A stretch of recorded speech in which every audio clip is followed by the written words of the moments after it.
করিনি, চালুই করিনি, ভুলে গেছি।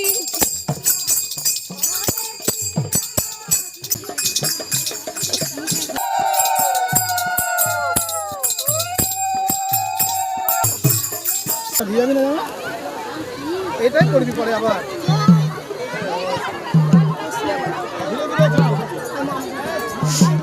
স্নান করার পরে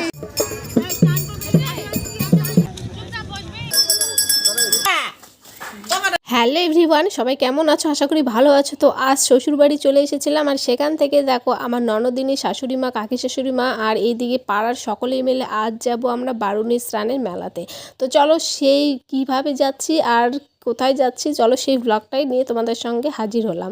তো চলো এদিকে দেখো আমরা বর্ডারের রাস্তা দিয়েই, আর যা গরম আর রৌদ্র, পাগুলো যাচ্ছে পুড়িয়ে, মানে সবাই খালি পায়ে। আর এদিকে যাচ্ছি আমরা ডাঙ্গি বলে একটা নাম, তো নদী সেখানে আছে, তো সেখানেই আমরা যাচ্ছি সবাই মিলে। আর এখানে কিন্তু দেখো সাইকেলে যত কাপড় চোপড় সবাই বেঁধে নিয়ে যাচ্ছে।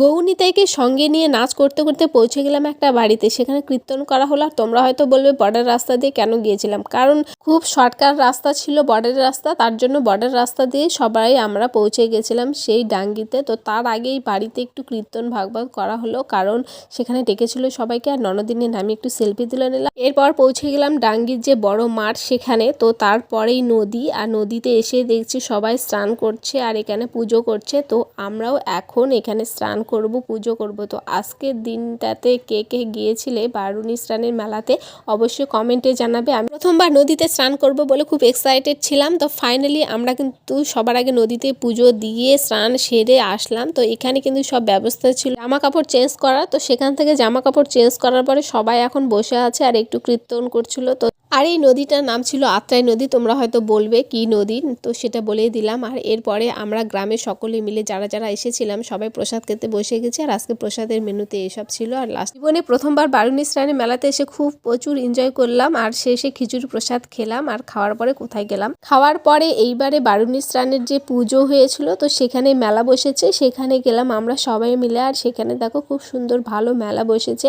তো এটা একটা মাঠ, তো সেই মাঠের পাশে। আর এইদিকে দেখো এই যে ঠাকুরকে, গঙ্গা মাকে দেখিয়ে দিলাম আর একটু প্রণাম করে নেবে সবাই। তারপরে ফুচকা স্টলে এসে ফুচকা খেলাম। আর এইদিকে একটা আত্মীয়র বাড়ি আসলাম, সেখানে তো আমার কাকি শাশুড়ি মার বোনের বাড়ি এটা। তো সেখানে এসেছে, খুব সুন্দর বাড়িটা কিন্তু কালার রং করেছে। তো সেখান থেকে একটু বসে তারপরে চলে আসলাম এই যে ফলের একটা গাছ দেখতে পেয়ে। তো এটা কি ফল অবশ্যই কমেন্টে জানাবে কেউ জানলে।